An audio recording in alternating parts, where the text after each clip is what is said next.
കിട്ടി മക്കളെ, കിട്ടി. അങ്ങനെ നമുക്ക് സ്മോക്ക് റിങ് കിട്ടി. കഴിഞ്ഞ തവണ ഞാനൊരു പേപ്പർ കപ്പ് വെച്ചിട്ട് സ്മോക്ക് റിങ് ഉണ്ടാക്കണ വീഡിയോ ഇട്ടിട്ടുണ്ടായിരുന്നു.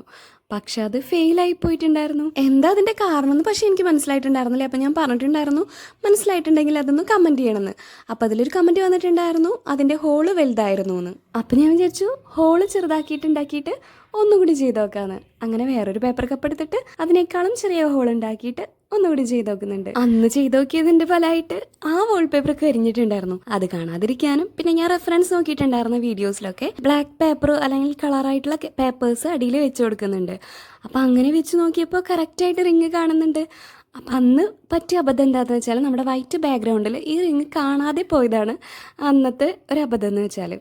അപ്പോൾ അതിൻ്റെ ബാക്കിലും കൂടി ബ്ലാക്ക് പേപ്പർ വെച്ച് കൊടുത്തപ്പോൾ അടിപൊളിയായിട്ട് റിങ്സ് വരുന്നുണ്ട്. ഹോളിൻ്റെ വലിപ്പം കൂടിയതും ഒരു പ്രശ്നമാണോ എന്നറിയാൻ വേണ്ടിയിട്ട് ഞാൻ നമ്മുടെ പഴയ പേപ്പർ കപ്പും കൂടി ഒന്ന് വെച്ച് നോക്കിയിട്ടാണ്. അത് വെച്ചപ്പോഴും റിങ് വരുന്നുണ്ട്. അപ്പോൾ ഹോളിൻ്റെ വലിപ്പം ചെറുതായതുകൊണ്ടും വലുതായതുകൊണ്ടും ഒന്നുമല്ല, നമ്മുടെ ബാക്ക്ഗ്രൗണ്ടിൻ്റെ കളറ് അങ്ങനെ ആയതുകൊണ്ടാണ് നമുക്ക് റിങ് കാണാൻ പറ്റാഞ്ഞത്. പക്ഷേ ആ ഒരു കമൻറ്റ് കാരണമാണ് കേട്ടോ ഞാൻ ഈ ഒരു ക്രാഫ്റ്റ് വീണ്ടും ചെയ്ത് നോക്കിയിട്ടുണ്ടായിരുന്നേ. അപ്പോൾ ആ കമൻറ്റ് ഇട്ട ആൾക്ക് താങ്ക്സ് ഉണ്ട്. അപ്പോൾ നമ്മുടെ വീഡിയോസൊക്കെ കണ്ട് സപ്പോർട്ട് ചെയ്യുന്ന എല്ലാവർക്കും താങ്ക്സ് ഉണ്ട്. Bye bye.